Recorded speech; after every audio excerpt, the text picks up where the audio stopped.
Senhores vereadores, estou aqui para gravar esse vídeo para responder uma pergunta de um presidente de Câmara, que é o senhor José Márcio, lá de Porto Alegre, no Rio Grande do Norte.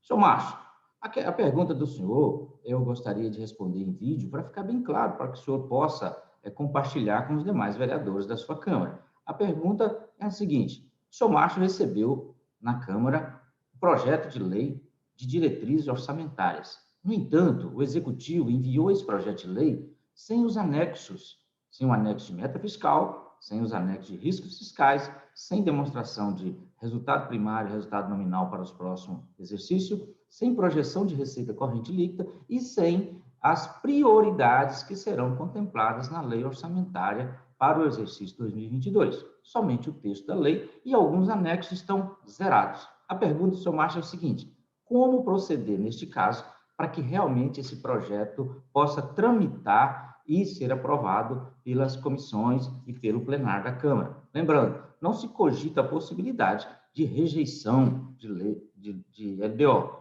até porque a Câmara deve procurar, juntamente com o Executivo, fazer as adequações para que esse projeto de lei seja aprovado. Pois bem, senhor Márcio, a questão é o seguinte: nós temos no ano de 2021 uma lacuna na legislação em relação à apresentação da Lei de Diretriz Orçamentária, que vem antes mesmo da apresentação do PPA, porque o prazo para apresentação do PPA, conforme o parágrafo 2º do artigo 35 dos atos das disposições constitucionais transitórias, é até 30 de agosto, e a LDO, 15 de abril. Se a LDO define as metas prioritárias para o exercício seguinte, fica aí a pergunta: mas como? Se ainda não tenho PPA e se ainda não tenho essas metas definidas, como eu vou enviar um anexo de metas prioritárias junto com a LDO em abril, sendo que o prazo para fazer o PPA é agosto? Simples. Veja bem, esse anexo das metas prioritárias, que chamamos de programas de governo, que está previsto também no artigo 165 da Constituição, conjugado com o inciso 1 do artigo 74 também da Constituição, eles podem perfeitamente ser encaminhados junto com o projeto de lei do PPA, mas menciona isso na LDO, ou seja, lá na LDO vai ter um dispositivo dizendo os anexos que definem as metas prioritárias para o exercício 2022 será encaminhada juntamente com o projeto do plano plurianual. Sim, aí nós já falamos das metas prioritárias da despesa que serão contempladas na lei orçamentária de 2022, mas o anexo de meta fiscal, anexo de riscos fiscais e os anexos que demonstram a projeção da receita corrente líquida e a projeção do resultado primário e resultado nominal, esses sim devem acompanhar o projeto de lei de diretriz orçamentária para ser aprovado em plenário e discutido na Comissão de Finanças. Lembrando, mais uma vez, a lei de diretriz orçamentária, ela vai direto para a Comissão de Finanças para que ela possa manifestar. Então, só para ilustrar para os senhores como funciona esse anexo, para que serve esse anexo, olha, esse anexo é de extrema importância, porque se nós queremos uma projeção da receita para os dois exercícios seguintes, é possível até o vereador apresentar indicações, verificar se o orçamento vai ter contrapartida de recursos financeiros para fazer face àquilo que vai ser definido nos programas. Então, é uma questão de metodologia de planejamento. Se levar em consideração que eu conheço bem toda a receita dos últimos 5 exercícios, é simplesmente fazer isso aqui, seu Márcio. A equipe técnica ela deve apresentar esse anexo de metas fiscais que vai fixar receitas, resultados primários, resultado nominal, montante da dívida pública e assim por diante. Esses anexos, eles são simples, não são anexos complexos. Um bom sistema parametrizado, ele traz essas informações. Eles podem trazer isso de forma sintética e também detalhadas, conforme for o caso. Então, neste caso, eu tenho aqui, olha, previsto para 2019, obviamente já tenho realizado, 2020 realizado, o que foi estimado para 2021 e o que está sendo estimado para 2022, 2023 e 2024.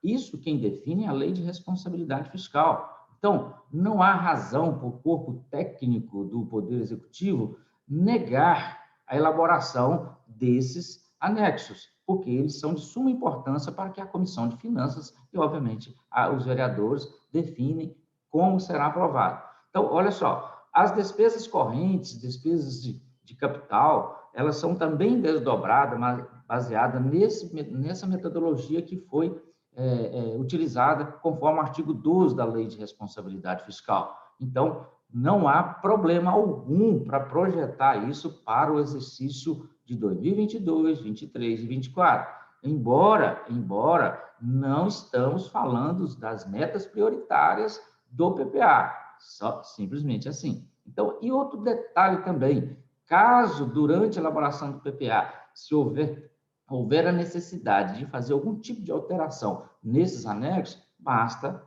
constar em um projeto de lei e a Câmara, obviamente, vai analisar. Então, os anexos de riscos fiscais também devem ser levados em consideração, obviamente, né, demonstrativos que vão ser avaliados, os passivos contingentes e outros riscos capazes de afetar essa efetivação de receita. Embora nós tenhamos aí uma grande variação de previsões, mas isso é perfeitamente feito quando nós levamos para o ativo, né, a menor previsão e para o passivo a maior previsão. Isso chama-se cautela. E os riscos fiscais que nós temos hoje, que pode afetar falta de execução, orçamento, falta de execução de dívida ativa, falta de cobrança de dívida ativa através de cartório de protesto, ou seja, falta de execução dos atos potenciais do município. Isso é uma linguagem contábil perfeitamente entendida para aqueles que trabalham na contabilidade aplicada ao setor público. Então, os anexos de riscos fiscais são elaborados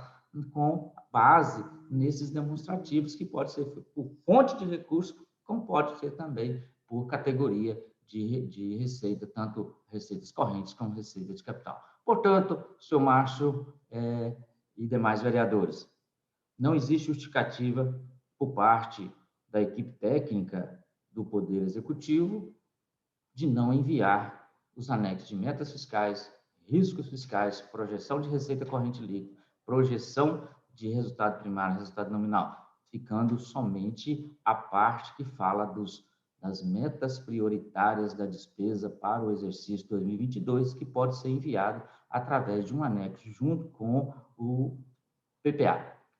E é assim que nós elucidamos essa pergunta do seu Márcio, lá de Porto Alegre, do Rio Grande do Norte. Um abraço a todos, espero ter contribuído.